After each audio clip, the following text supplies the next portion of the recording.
Hey guys, this is Impact Hall of Famer Gail Kim, and you are watching the Countdown City WrestleCast.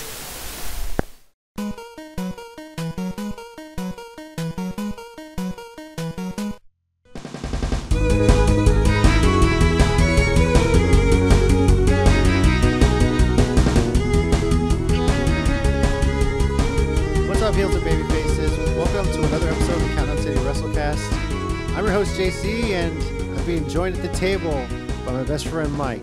Guess who's back? Oh, yeah, and then also it's that 2020 thing, and we're surviving, so let's continue. Well, it's 2020, and we're here. You're here. Yeah. It's good to see you. First time in a long time. You too. Yes. I don't know if we've seen each other since we won that Retro Night tournament on my birthday. It's maybe that long, yeah. So now we have to Mega Powers 99, like social distancing. Right, like this. Yes. All right, cool. Nailed it. Thanks everybody for watching. It is nice to do a show here with Mike. Tommy and Tina aren't able to join us this evening, but did send us their picks, as we are going to be talking about AEW Double or Nothing, which is still happening this weekend.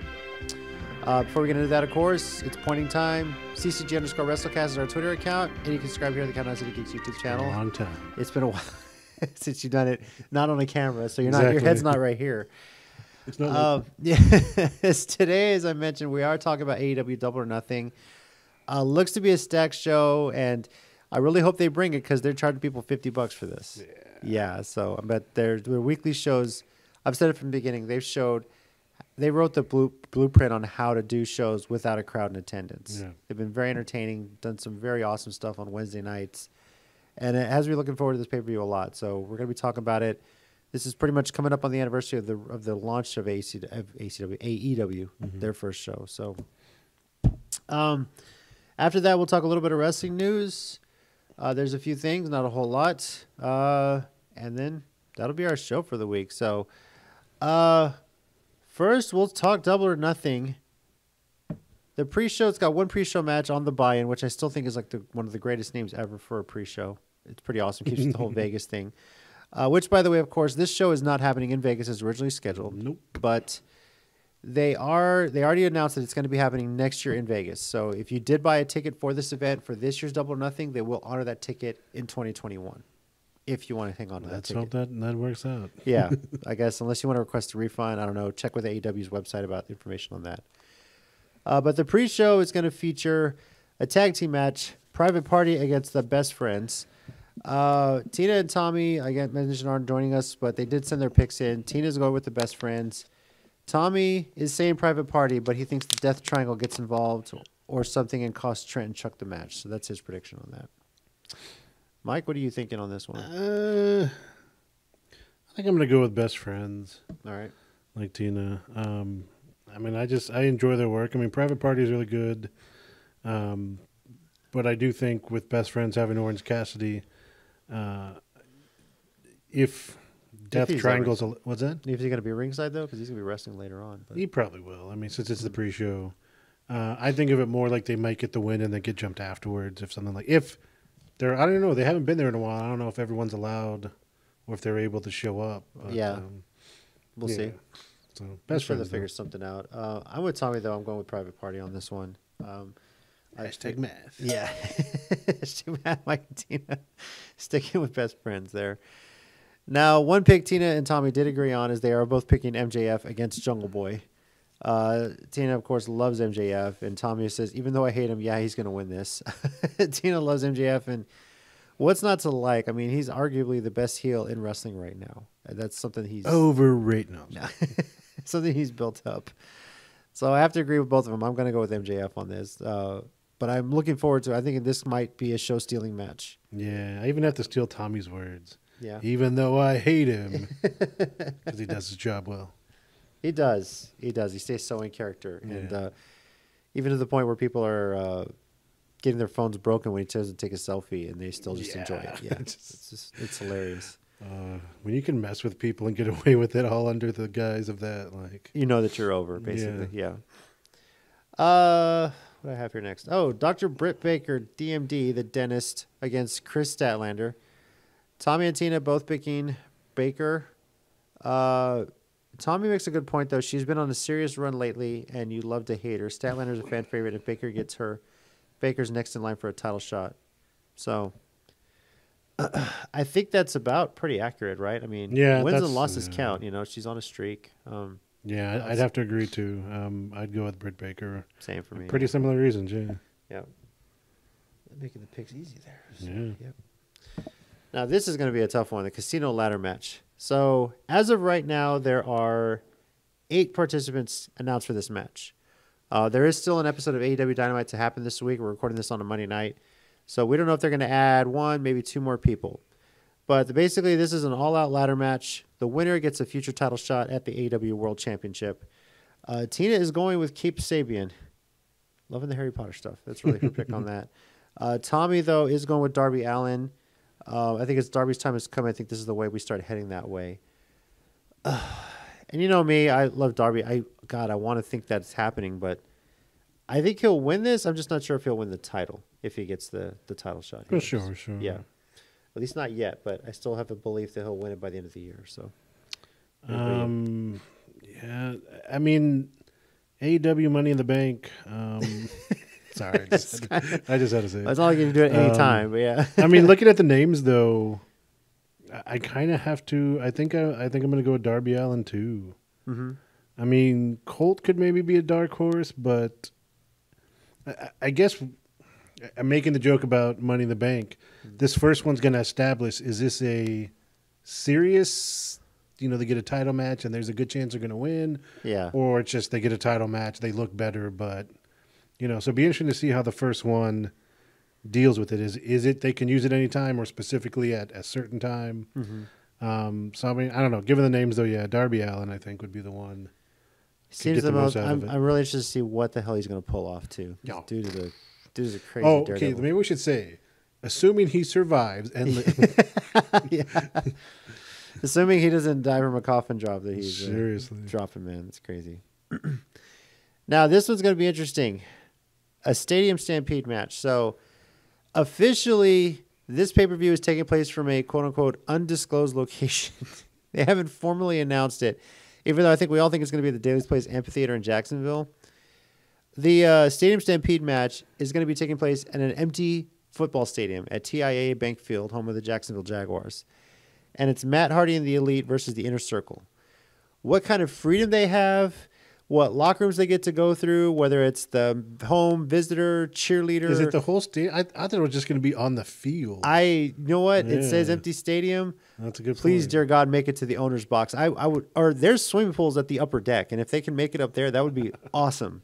Awesome to do that. So, Tommy is going with Matt Hardy and the Elite. Where does he have his notes here? Where are you? Tommy writes a lot, so I have to kind of browse here.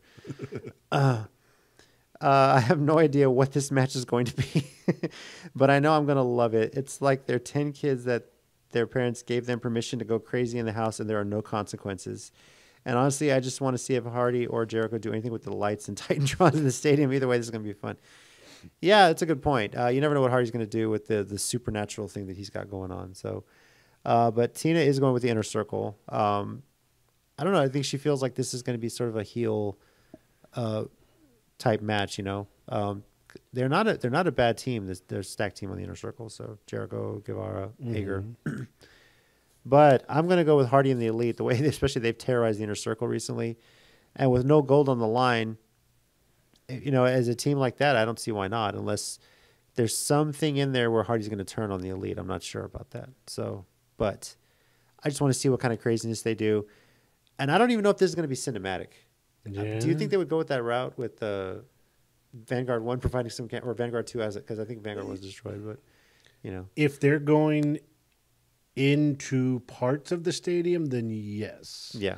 Because I don't know, and again, and for full disclosure, I haven't been paying attention. I kind of missed last week's. I've seen about this and I heard about it, and I had the impression it was just like they're going to be on the field and they can just go like have a brawl like it was, some old movie or something on the field. So if they're going into parts of the stadium, then I do think it'll be right cinematic.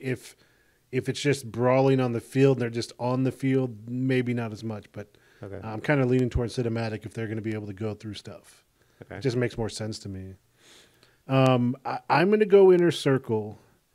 because I feel like this is kind of like a holdover. Yeah. Because they never got to get to their blood and guts match, whatever it was.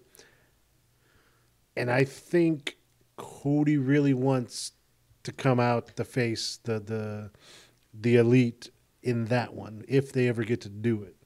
Hopefully by the end of the year, I would think. So I feel like this is kind of a holdover, and if that's what they get to, then I feel like right now the Inner Circle still wins this one because that's got to be the final showdown. Okay. I like that idea. If they go cinematic, though, I really hope there's a scene where they're just fighting into an elevator, and then they just stop because everyone gets quiet in an elevator. You know, I always love those movie scenes where it's crazy, chaotic. Elevator, everyone just stops and just waits. You know, so that's always fun. But now, back into the arena or the theater, wherever they're going to be doing the show. We're going to be the first of 3 title matches that are on the line. The first is a tournament final for the AEW TNT Championship, which is presented by Mike Tyson. Sure, yeah.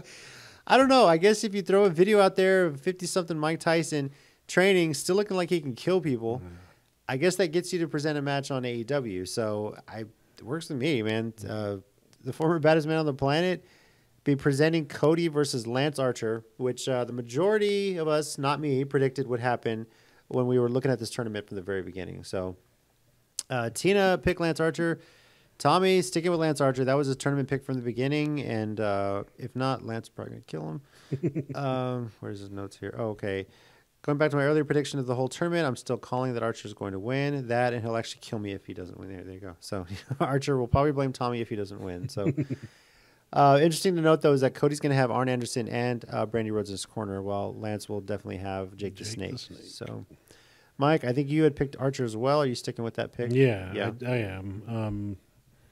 I know Cody's trying to make himself a very a top babyface, but one that gets beaten up a lot before he overcomes. But I don't see any reason to stop Lance Archer's momentum with something like this. I mean, I think you put it on him and let it go on a tear for a bit. Jake has been a great addition to him, adding the promo and the psychology, just kind of making it more eerie. So. I don't think you stop this train anytime soon. You let it go for a while. Yeah, I agree. He's undefeated because coming in AEW. That means a lot.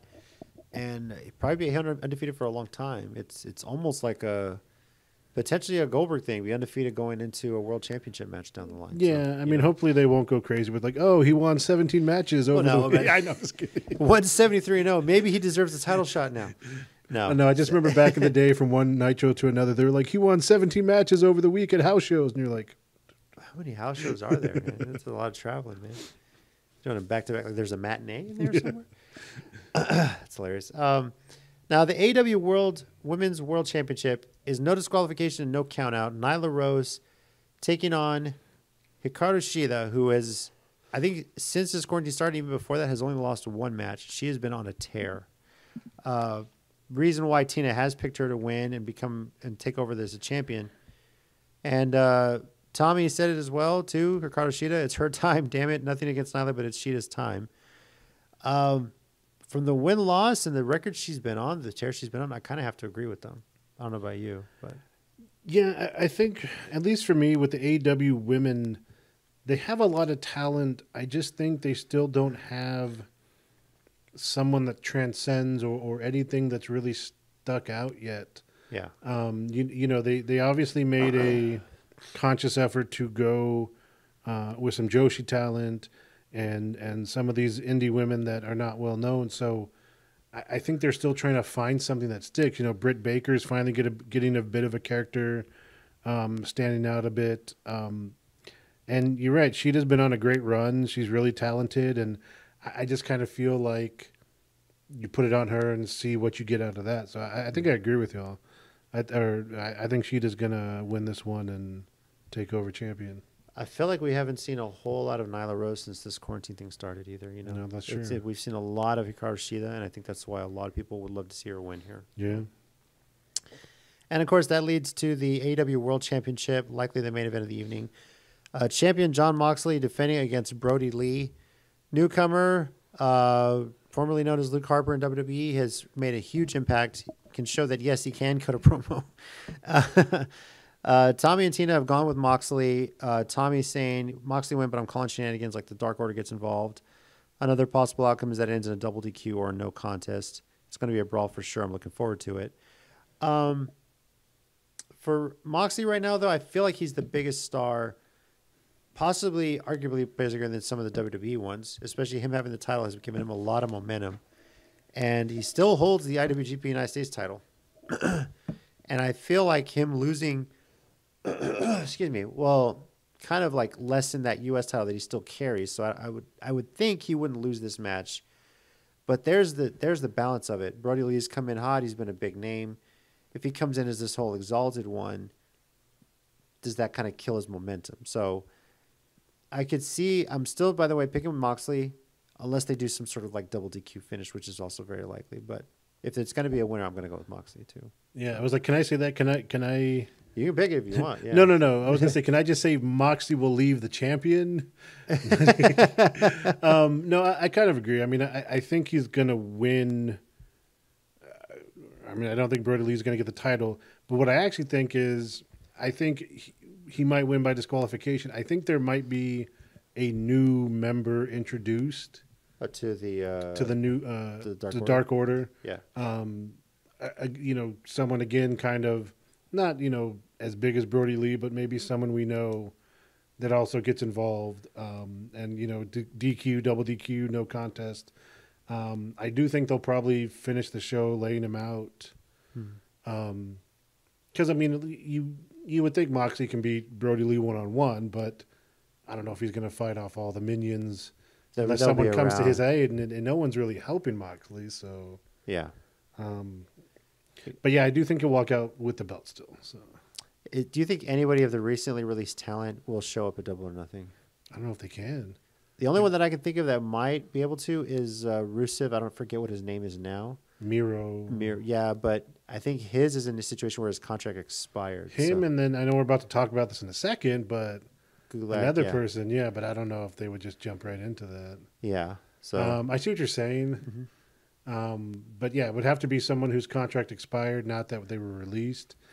I don't know what was the I guess they were the Revival, sorry.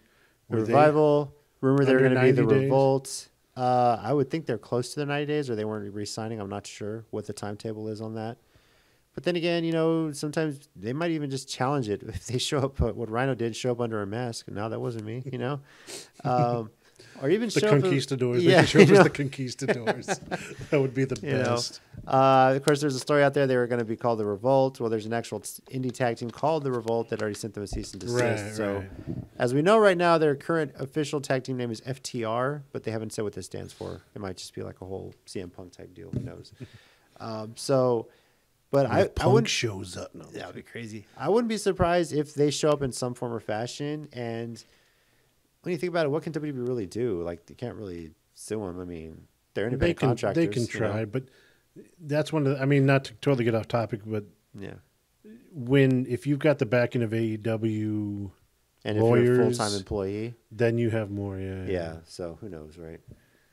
That'd be interesting to see. So we'll see what happens. I'm looking forward to Double or Nothing. It is happening this weekend. And I love about AEW, Saturday night pay-per-views. Yeah. I definitely enjoy that. It means I can stay up late and watch it and not have to worry about working the next day. And they tend not, I mean, I know we can't make that joke now because of the last one, but unlike most WWE ones are not 4.5, 5 hours either. No, these are probably, usually they've been about 3 to 4 hours. Yeah. And they're not really going to cut it short because people are paying money to see this. Yeah, so, that's true. What timetable they haven't really said. So, but either way, this is AEW's first pay-per-view since this all started. Mm-hmm. And so I'm really hoping they give people their money's worth. I'm very interested to see how the buy rates are going to be on this, given that there's going to be no fans in attendance and it's the first non-WWE wrestling event on pay-per-view since the quarantine started. So we'll see. Now, we mentioned it before, some wrestling news. Kind of surprised by this one, but I think you had told us on a group chat, it looks like his contract was over. Well, so Drew Gulak, so what I've read is his contract was coming up to expire. He apparently, according to the reports I've read now, he was looking to negotiate a raise. And WWE was like, no, given the situation, we just released 30 people. We can't give you a raise. So on top of that, they pulled the prior offer and just let his contract expire. That's what I read. Oh, Lord. So like Saturday was his contract went out. Apparently over the weekend when they were referring to some highlights from SmackDown, they said instead of Daniel Bryan and Drew Gulak had a match because it was part of that tournament, that Daniel Bryan and his training partner had a match. They wouldn't even use his name, like just usual WWE pettiness. Even though you have the name trademarked, probably, right? Yeah, probably. Oh, good Lord. Because what was he wrestling on the Indies before? I can't remember. Yeah, I know Tommy would know. Yeah, Tommy would know. Some of these guys come in and it's been so long and all these names get jumbled up everywhere. It's hard to keep track. Maybe it was Gulak. Anyways, good. Still, it's like, yeah, they announced his release and then here he is in the tournament bracket for the Intercontinental title, which is having a tournament because Sami Zayn was stripped of the title, having not defended it. This is easily going to be a situation where Sami, of course, has stayed away because of coronavirus. Obviously, I don't think he's felt comfortable being there, and for that reason, they've stripped him of the title. They haven't fully defamed his name like they did Roman Reigns for some reason. But obviously, this is a situation where whoever wins the tournament later on down the line is going to have to wrestle Sami Zayn to find out who the true champion is. Well, I mean, they're not calling it interim, but it would be a good storyline. Good, but you know how it goes at work, right? When they're like, "No, we can't make any of you do this." Yeah. But we highly encourage it, or we're going to bury you on TV. And that seems, and that seems to be what happened. They said, "Look, we're not going to force any of you to come in. We understand." And Sammy, after WrestleMania, was like, "You know what? I don't want to keep traveling. I want to stay off the road for a bit." And they're like, "Whoa!" Yeah, they stripped him of the title, so and if not interim. Just if he's still living in Canada too, that might be difficult for him to come back. That's forth, true. So, yeah. So that's the bit of wrestling news we have at WWE. It is possible. Oh, actually, one last thing on that. Yeah. I don't know if you noticed this. He responded that he, in character, I assume, kind of kayfabe with it about he was upset and he didn't think this was right. Vacant jumped in and he started a little, not real Twitter feud, but going back and forth like, whatever, man, I'm going to be the champ now, right? You lost. Just usual vacant greatness whenever a title goes up on. I love it. Yeah. So, this is the Intercontinental Championship for the right to face Vacant for the title, said title, happening the same He night never as gets to the actual match, though. Man. No, I mean, well, he's going to have the match right after the tournament final, and it might be a quick 1 second match, but there we go. So we'll see. Now, the last piece of news here, I'm only going to make quick mention of it because I don't want to give this guy a whole lot of airtime at all. But we did talk last week about Becky Lynch announcing on Raw her pregnancy. Since then, of course, she's and Seth Rollins have both shared. Seth, of course, shared a really cool picture he snapped of Becky showing off their pregnancy test, showing they're pregnant, that he had saved until he could post it on social media. And both of them just talk about how happy they were for this new addition to their lives. And Cornette, just when you think you couldn't get any lower, you go and pull off something like this, and it's just like, come on, dude. Now, a lot of people have posted the video, the quote, and I'm sure you can see it online if you look hard enough, what exactly he said in regards to Becky Lynch taking the time off for pregnancy. And I'll preface what I'm about to say by saying I went and watched and listened to the show. Well, I say watch because it was a YouTube video, but it was his whole show. It was really a podcast. And I listened to what he said. I didn't take anything out of context.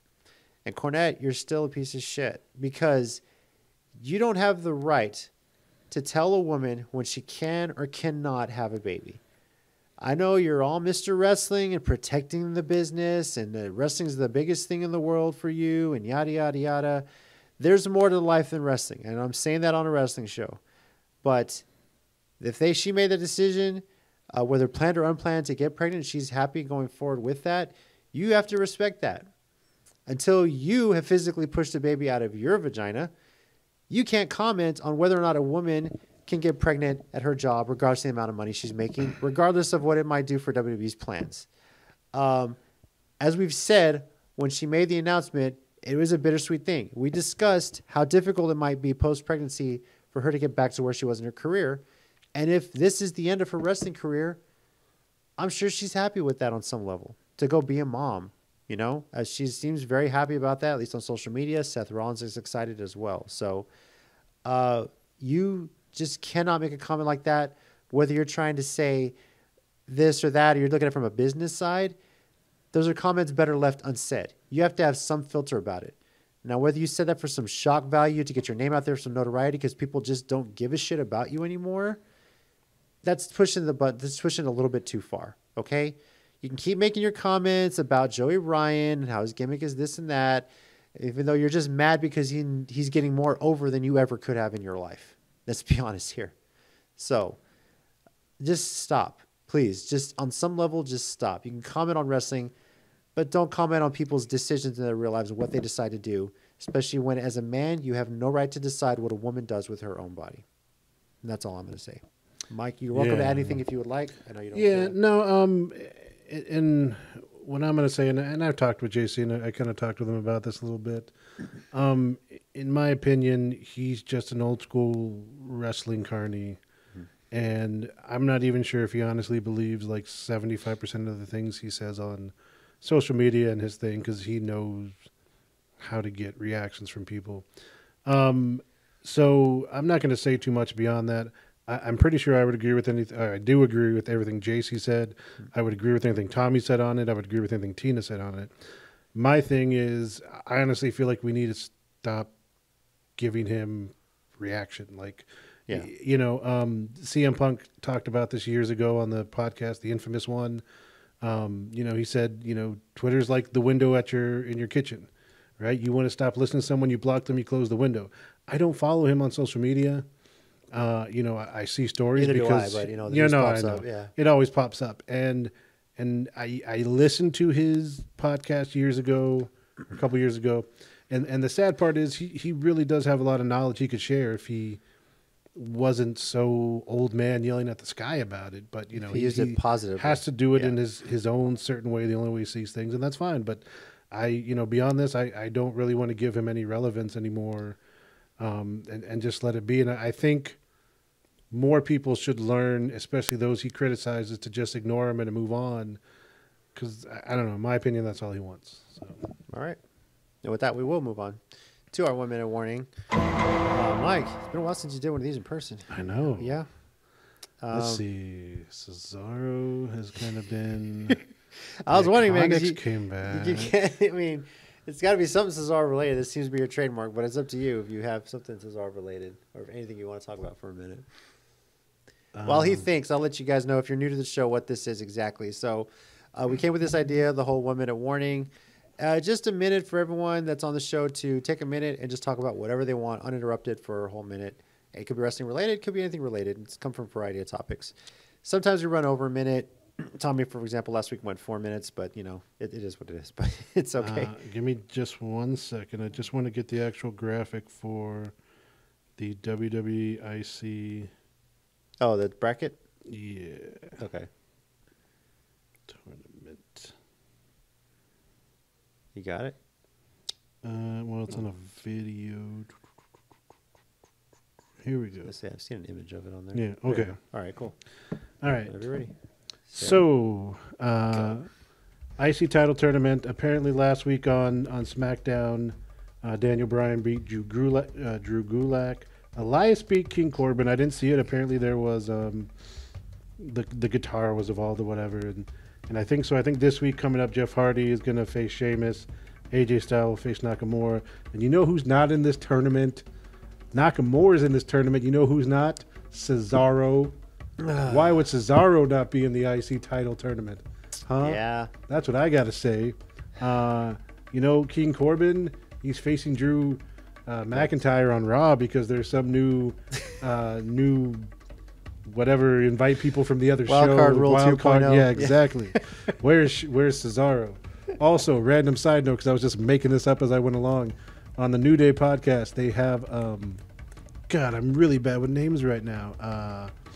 He was the cruiserweight, and Spanky. He trained with Brian Kendrick. Brian Kendrick. There you go. Yeah, it's a real cool listen. Just because he's fun, he's real interesting. He talks about some fun conspiracy theories, but not like in a over the top trying to convert you way. Just things he finds interesting, and he talks about his wrestling company that he runs, Pro Wrestling or something. It just sounds like the funniest thing ever. So another funny listen. But yeah, Cesaro, IC tournament, put him in there, man. Come on. You think the guy's ever going to get No. the push he deserves? No. No. God, it's a shame. It is. It's a waste of a talent because he's got a lot of knowledge and he's so good, you know. Yeah. So it's never hits the luck. But for me, well, one of the topics we're going to be discussing next week is the Dark Side of the Ring episode, the season finale. We've been looking forward to all season, where they're going to discuss Owen Hart, and for the first time,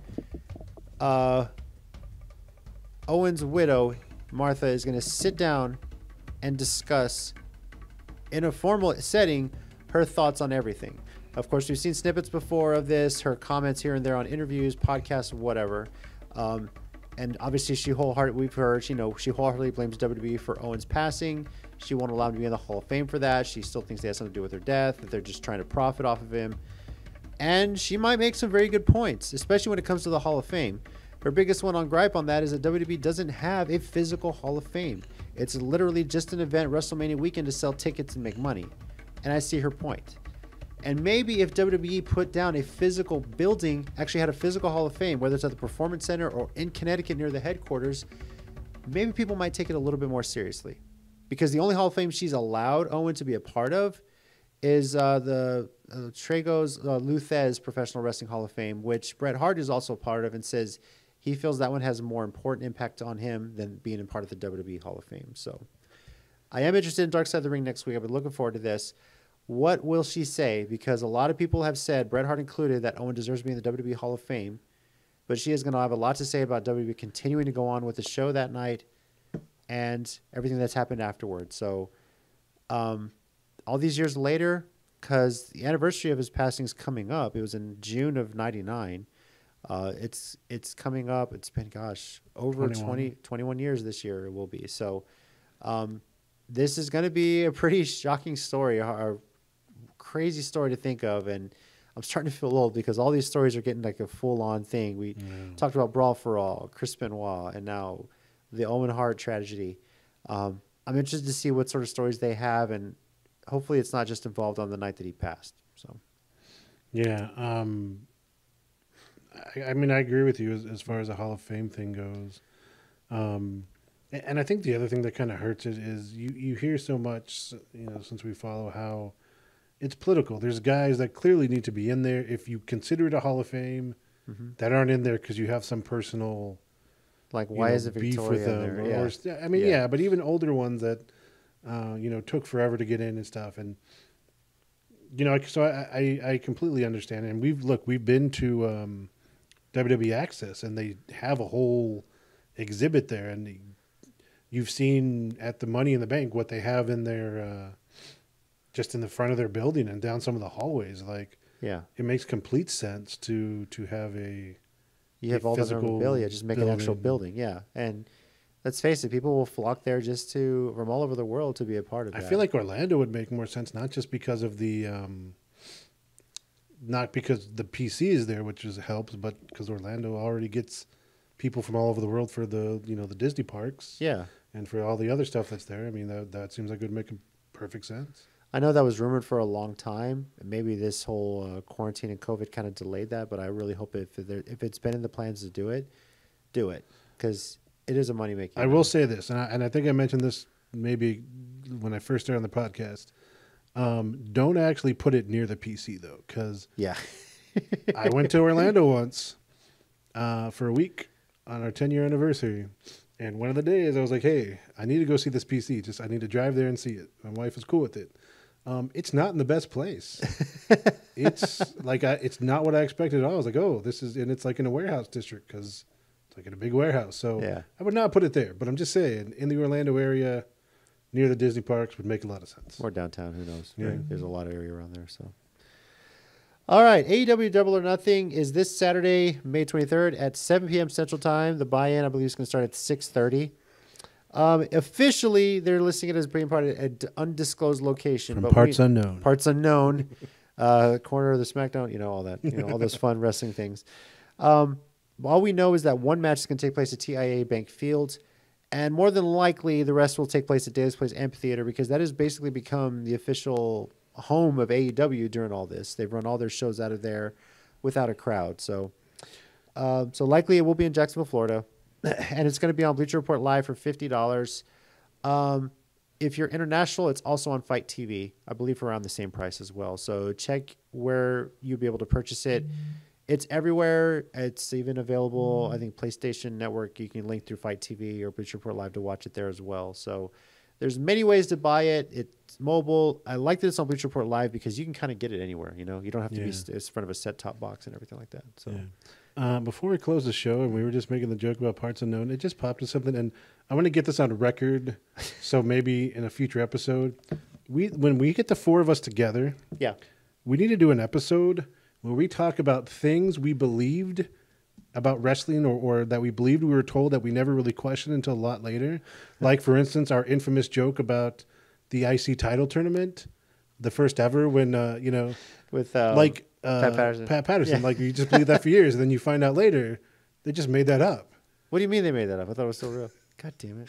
I mean, I don't want to get too many, but like, apparently Nikita Koloff wasn't Russian. No. I watched that in the 80s, and I was like, of course he was Russian. He was Nikita Koloff. Apparently Lana's not Russian either. Blew my mind when she'd have an accent on Total Divas. What the hell? Like, I just think we need to go down like a whole road of like, what are things we thought were true that when you stop and like, no, those probably weren't true, wasn't it? I don't think Kane was a dentist. Who? I'm like, oh gosh, I don't know. Kane, Glenn Jacobs. Oh, Glenn Jacobs. Yeah, that's right. He was Isaac Yankum. Oh, that's right. That was more of a joke. I forgot about that. Yeah, I don't think IRS ever worked as a tax attorney. Or did he? I don't think $1 Million Man had $1 million. No. I bet back then he weren't getting paid that much. I don't think so. And I think his son was pretty broke too. Got in some trouble. Wow. I heard stories. I don't know. Do you think... speaking of which, I have to mention a funny post that one Dylan Dunbar put on Facebook and got so much traction I bust out laughing. He jokingly put out, I'm going to start my own Texas Independent Circuit version of Dark Side of the Ring. And one JT LaMotta responded, so many stories. You have 5 seasons, 10 episodes, easy. And people were mentioning so many stories. And one guy tagged me and says, hey, did we miss anything? And I'm like, hang on, I'm still reading. Okay, what about this? What about that? There's actual stories. Like, this is an topics? actual Facebook post, and people were putting topics. Oh, stories. Now I got to go find this. I'll try and show it to you, but yes, it's on a personal Facebook still. It's hilarious, and I'm thinking to myself, oh man, if somebody ever did make that documentary interview, man, I know I was a part of a couple of them, so I would love to see what the hell they would come up with, and what you even call it. But is there the birthday cake episode? No. Oh, okay. There is something about cops in Castroville, though. Whoa. Yeah. So allegedly, still, well, allegedly I was there. Wait, Jordan Grace isn't from Texas, right? No. But I think one episode has to be her DMs from female wrestler book too. Ah, yeah, there you go. Still, there's some funny stories people have come. Hey guys, JC here. So unfortunately, we had some audio issues towards the end of the episode with like 3 minutes to go. It happens, right? But we did want to invite you to follow our Twitter account at @CCG_WrestleCast, and you can subscribe to the Countdown City Geeks YouTube channel. Leave us a comment and let us know what you think of AEW Double or Nothing, which we will be recapping next week. And we will also be discussing the Dark Side of the Ring episode about Owen Hart. I did mention Owen's widow earlier on the episode today. And we're going to find out some more details on that whole situation, about his passing, and hopefully some more about his wrestling career, and get Martha's insight into her side of the story and why she hasn't allowed Owen into the WWE Hall of Fame or be associated with WWE after all these years. So want to hear from you. Give us your thoughts on Twitter at @CC_WrestleCast, and subscribe to our channel. Want to thank Mike for making the trip into my house so we can record. It was fun to have him there again. So for Mike, who would probably be saying, be safe everyone for 2020. For Tommy and Tina, and for myself, JC, everyone have a safe Memorial Day weekend. Be safe out there, and we'll see you next time on the Countdown City WrestleCast. Remember, pro wrestling is real. People are fake.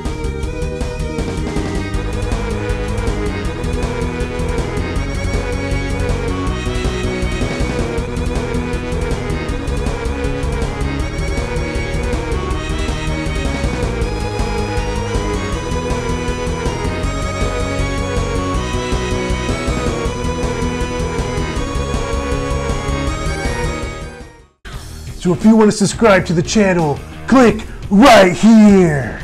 And if you want to watch more WrestleCast videos, I got 3 words for you. Click right here.